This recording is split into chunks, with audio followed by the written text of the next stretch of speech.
Hey guys, it's Daniel. I wanted to do a video. I've got a couple things to go over. First off, I wanted to thank those that have participated in my contest and have liked or retweeted the videos that I posted of my kids doing their hashtag Goldy stance.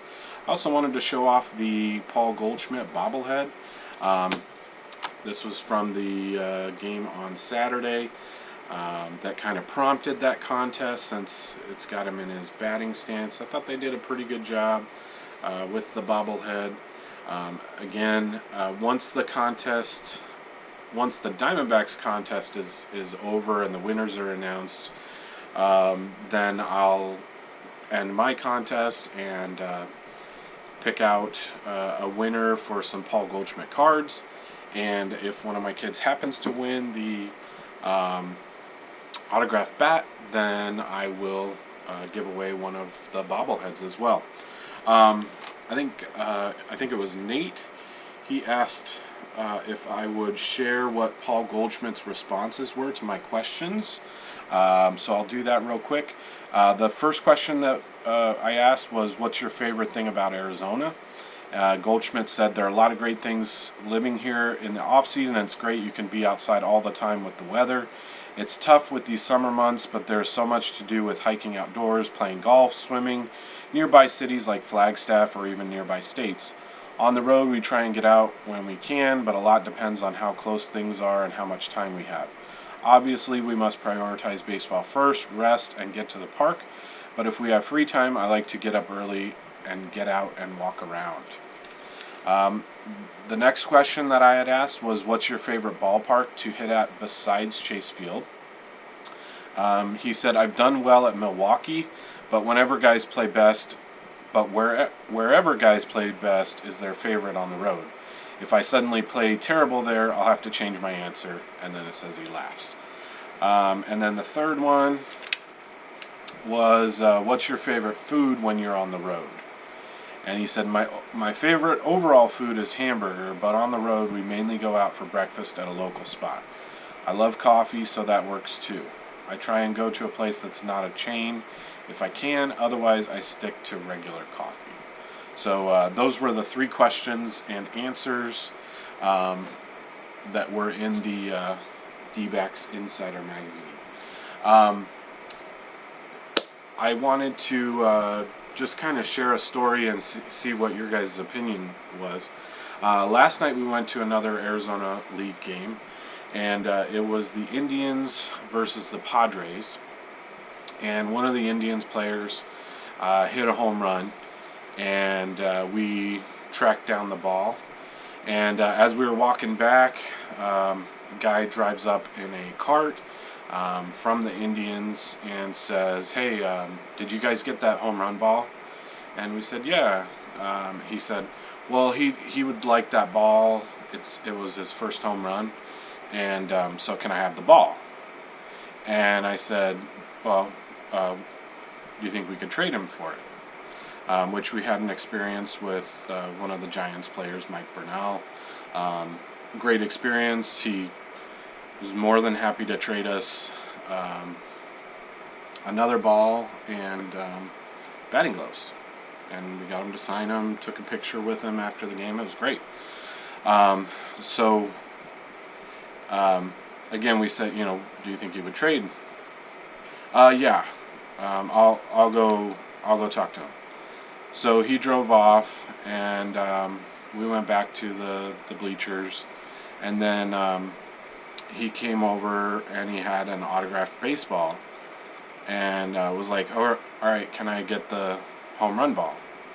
And I was like, "Oh, well, we'd kind of like to meet him and give him the ball, and I don't know if he'd be willing to trade something else as well." And he's like, "Well, what do you mean?"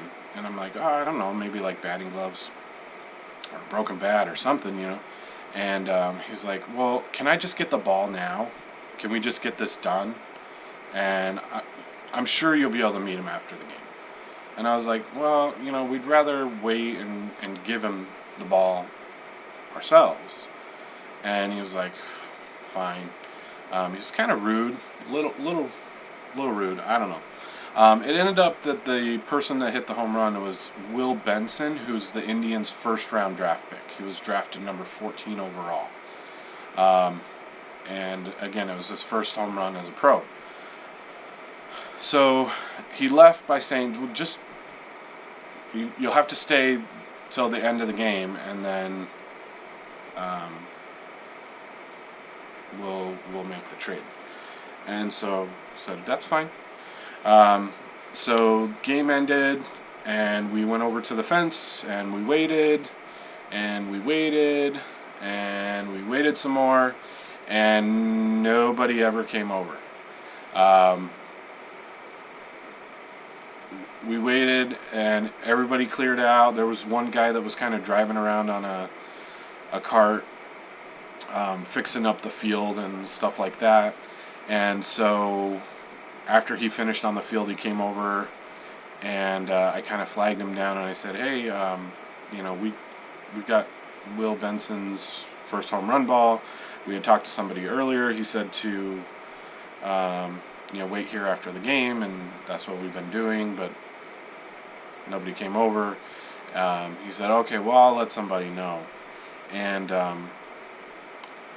so I said, okay, well, we'll wait like 5 more minutes. And he said, okay. And then, he finished up and drove off.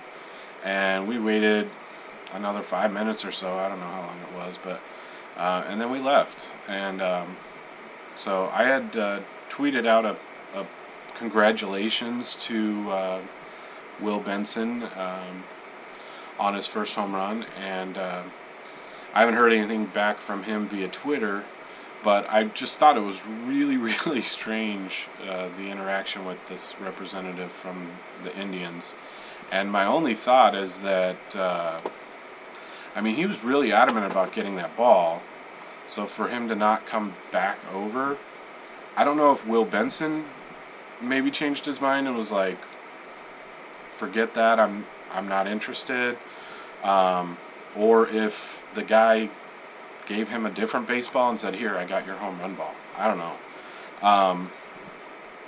But I don't know. Curious to see what your guys' thoughts are on that. I will probably reach out to the Indians. Again, that's the stadium that I live closest to, is the Indians and the Reds facilities, so it's not a big deal for me to just stop by and talk to somebody there. But I thought it was really weird that they were adamant about getting the ball, and then he never came back. If he had said, you know what, he's only willing to trade this autographed baseball, we would have traded the ball, but we would have really liked to give him the ball, like have that experience, take a picture. But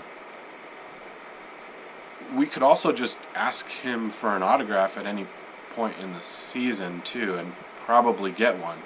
So for him to just offer an autographed baseball, I don't know. That's the reason behind me kind of asking for something a little bit more. And given the fact that Mike Burnell, who was a 29th round draft pick, he was the one that actually suggested trading for batting gloves. So anyways, but curious to see your thoughts. Hope everybody's having a great week. Talk to you later.